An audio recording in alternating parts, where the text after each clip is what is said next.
Welcome to the Faster, Easier, Better show with your hosts Lee Silber and Ellen Goodwin. This podcast is short, fun, and jam-packed with good ideas that you can start using right away.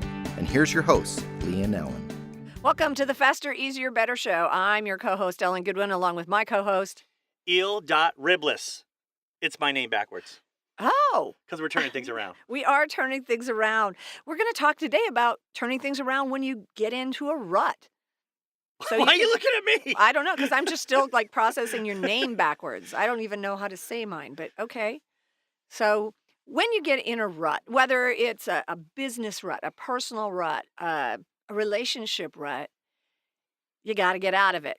So let's talk about some ways you can do that. Well, first of all, routine, as good as it is for certain things, life is mostly maintenance. So those things that you have to do over and over again, you just have to do them. Right. Getting those done quicker, by doing them over and over again a certain way, that makes sense.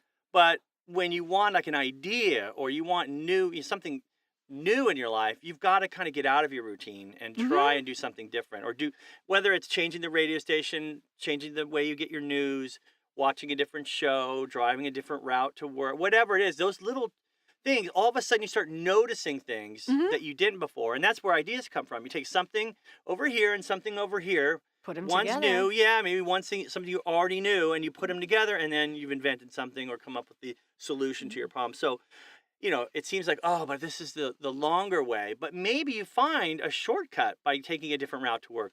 Maybe you find that you can get your news quicker, eat more efficiently from this news source, even though you've always done it this way. So sometimes it ends up being a time saver and increases your efficiency by doing something different, being open to new ways of doing things. Yeah. Yeah. I think about let's go with, eating. I always talk about eating, apparently. I've noticed that. Yeah, yes. I do. But eating, so easy to fall into a rut with eating. Okay, we're having this, or we're always going to this restaurant. And we're all, you get stuck in those. So, take and make a list of, let's say, 6 new places that you want to try. Okay, you got it, and you numbered them. Take a dice, roll the dice. That's where you have to go, and you just go, and you might like it, you might not, and you find something new. And you could do that with food. You can do that with exercise. You can do it with like a whole bunch of things. Just get a dice, roll it, and that's what you have to do. I'm going to one-up you on that. Okay. I'm going to roll your dice. I'm going to double down. Whoa. I would say if you just let someone else, like let's say you're like me or you, I think, we like to be in control and, but you just let go. Let some friend or your spouse plan a vacation or a dinner or an event or something without you knowing what it is. Right. That's so far out of people's comfort zone. But you know what? Once you go that far and then you come back and make smaller. Yeah. Just finding where the edge of your comfort zone is and just taking a toe and sticking it outside of it. Pushing out. Is, every time you do that, the comfort zone gets bigger. And the bigger your comfort zone gets, the more you have, the more you are, the more you do. I mean, it just makes a lot of sense. I know we've talked about this before about, all good things that, all the things you want are one step out of your comfort zone. And all that. But it's true. And I think when you say it in a rut, if you're not getting what you want, the old, if you keep doing what you're doing and expect something different, it's a definition of insanity. But I think what the thing that's out there that you want but don't have yet, whatever that might be, it's just a matter of we want to blame, it's the economy or my kids go to college or whatever it is that you're waiting for it to happen.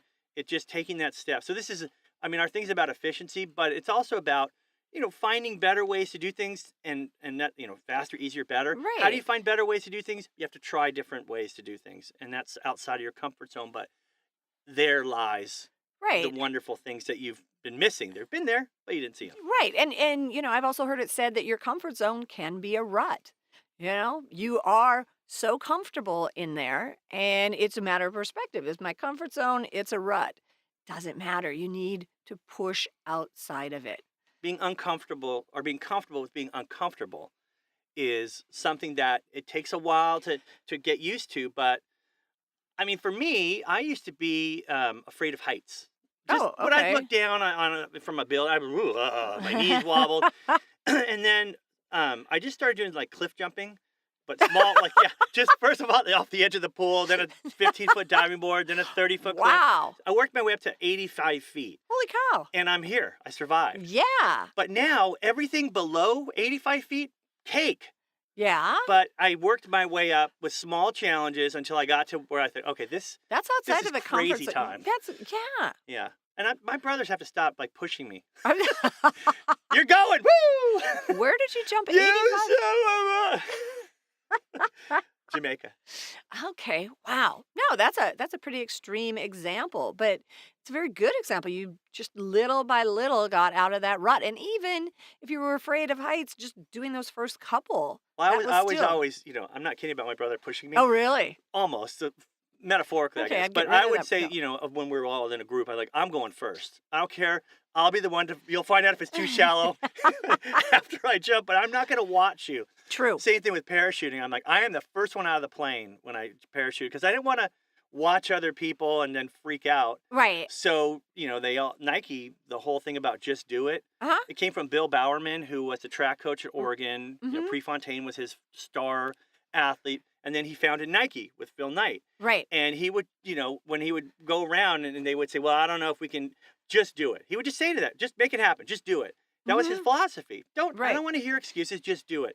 And that's, Nike's slogan as well. But Bill Bowerman, lived a big life. And right. He challenged himself and his athletes to try and, they would say, well, I can't run that fast. And he would say, just do it. I bet you can. And yeah. Give yourself a And he used chance. to make the shoes. And the waffle. Yeah, the waffle. His wife's waffle. He would grab it, go to the garage, pour in the chemicals, make these different soles for his runners. And he just, no one said you can't invent a better shoe. He just did it. He just did it. So sometimes getting outside of our comfort zone isn't a step-by-step process. It's just do it. Yeah, I'm going to guess his wife said don't use the waffle iron. Yeah. All right, I'm stepping out of my comfort zone, and I'm chiming in here. Whoa. It's Wayne, our producer. I would say that you absolutely have to believe that you can do it in order to step out of that comfort zone and get over that rut. Yeah. Oh, I totally believe that. Yeah. Get out of the zone.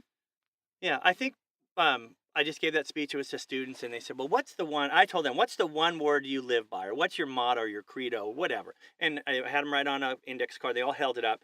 Mine that I held up was hope. Okay. Meaning I'm always believing that I can do something. I'm hopeful.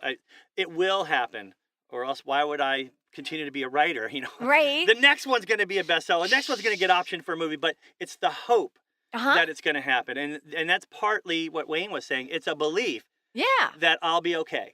I'm going to be fine. It's going to happen, whatever it is. But getting outside of your comfort zone by expanding what you think is possible for you is never a bad thing. Never a bad thing. So get out there, get out of your comfort zone. But be sure and come back next week and join us on the Faster, Easier, Better show.